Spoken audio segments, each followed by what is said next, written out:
If you struggle with your pitching, this is a great tip that Tiger Woods used when he was at the peak of his powers.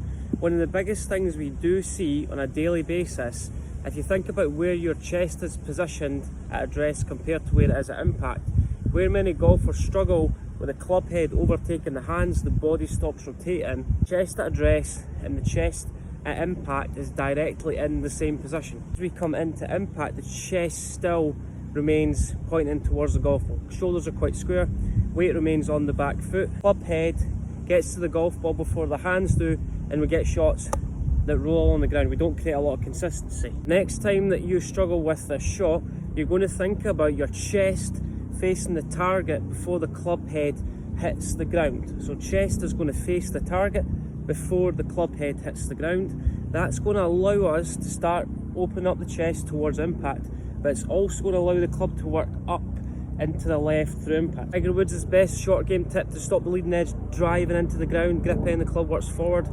ahead of the club head. The grip end of the club working low and left through impact. You can see the big gap between the grip end of the club and the club head.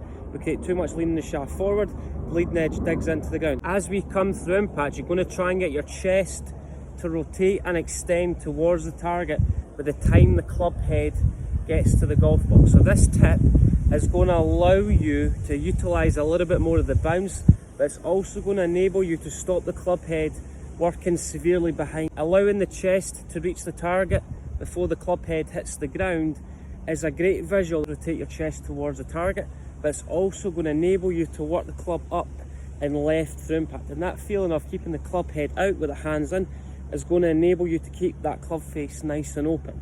Many golfers don't rotate the chest, their weight stays in their back foot, and they get a position where it looks a little bit scoopy.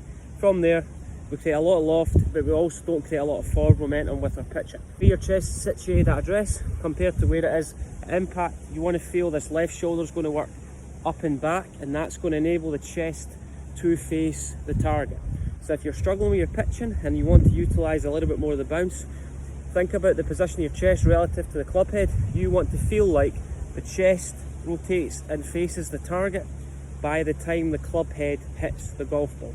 It's going to enable you to get your left shoulder away a little bit quicker, enable you to get the chest to face the target. So chest to face the target by the time the club head hits the golf ball, and then the release through impact is we're going to allow the club face to stay nice and open. So the club head always stays outside the hands on the way through. We don't want to flip the club where the club head gets inside the hands. We want to feel like the club head stays out, hands stay in, keep that club face nice and open. Chest has to face the target by the time the club head hits the ground.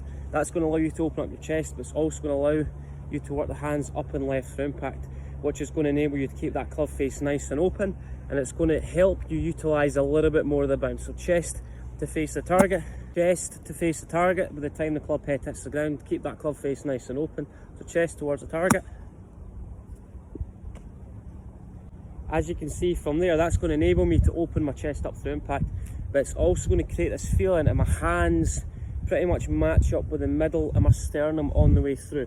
If my body stops rotating, that's going to encourage the club to flip through impact. So think about you keeping the grip end of the club connected to your belt buckle all the way through. That's another great feeling that's going to help you coordinate the arms and body in a better sequence.